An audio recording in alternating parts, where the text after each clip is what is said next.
પાલનપુર નગરપાલિકા નગરસેવકોને વારંવાર રજૂઆત કરવા છતાં આજ દિન સુધી કોઈ નિકાલ આવતો નથી। મફતપુરા વિસ્તારમાં આજ દિન સુધી ગંદકીનો કોઈ જ નિકાલ થયો નથી। મફતપુરાના રહીશો વર્ષોથી પાલનપુર કચરાના ડમ્પિંગ સાઇટનો સામનો કરતા આવ્યા છે। મફતપુરા વિસ્તારના લોકો વર્ષોથી ગંદકીનો સામનો કરતા આવ્યા છે। મફતપુરાના વિસ્તારની ગટરનું પાણી ઉભરાતા લોકોના ઘરમાં ગટરનું પાણી ફરી વળ્યું। પાલનપુર નગરપાલિકા નગરસેવકોને વારંવાર રજૂઆત કરવા છતાં આજ દિન સુધી કોઈ નિકાલ આવતું નથી। રજૂઆત કરવી તો કરવી, મફતપુરામાં ગંદકીના વર્ષોથી સામ્રાજ્ય છે। સ્થાનિક લોકોએ જણાવ્યું કે અમે નગરસેવક વોર્ડ નંબર 3 અને 4ના નગરસેવકોને વારંવાર રજૂઆત કરી છતાં આજ દિન સુધી કોઈ નિકાલ આવતો નથી। પાલનપુર વોર્ડ નંબર 3 અને 4 મફતપુરા વિસ્તારમાં ગટર ઉભરાવતા ગટરનું ગંદુ પાણી રોડ પર ફરી વળ્યું ને રોડ ગટરો પણ ચોક થયેલી છે। ઉપર ઠેર ઠેર કચરો જોવા મળ્યો। રોડ પર આવતા જતા સ્થાનિક રહીશોને ખૂબ જ તકલીફનો સામનો કરવો પડી રહ્યો છે, જેથી અવારનવાર નગરપાલિકાના ચૂંટાયેલા કોર્પોરેટરને નગરપાલિકાને અનેક વખત રજૂઆત કરવા છતાં પણ કોઈ આ સમસ્યાનો નિકાલ લાવી શક્યા નથી, જેથી સ્થાનિક રહીશોએ મુશ્કેલીનો સામનો કરવો પડે છે। સોએબ બેલી, પાટણ ન્યૂઝ 24, પાલનપુર। તમારું નામ? તસ્લીમબેન। શું પ્રોબ્લેમ છે તમારે અહીંયા? ગટરોની ભાઈ એટલે તમે પાણી આવે તો એ લોકો ગટરના અંદર કચરો નાખીને બંધ કરી દે તો પાણી ક્યાં જશે કે બધો રોડ ઉપર પાણી બધું જ પાણી રોડ ઉપર જાય। ગટર સાફ કરવા વાળા કોઈ આવતા નહીં। મ્યુનિસિપાલિટીમાં રજૂઆત કરી છે? રજૂઆત તો 2 થી 3 કરી દીધી। રાજુભાઈ ને કરી, આશાબેન ને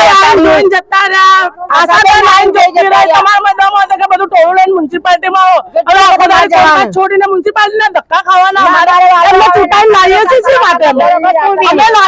કોર્પોરેટર ચૂંટાઈને મહેલામાં શા માટે કે ભાઈ અમારે ઘરથી બહાર ના નીકળવું પડે ને એ આવીને અમારું મસલો હલ કરી આપે, એના માટે તમે એમને ચૂંટાઈને લાવીએ છીએ।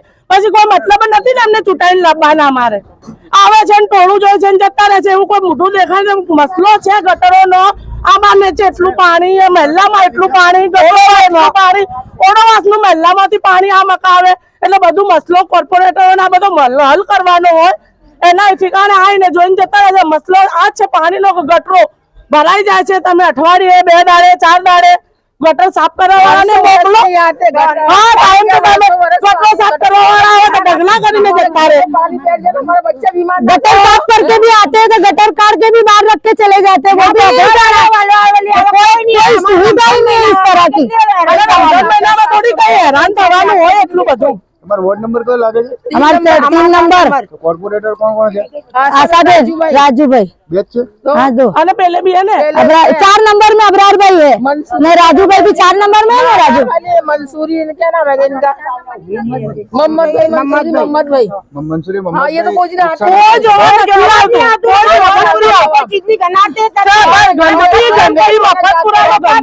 मफतपुरा अंदर जो वस्ती हमारे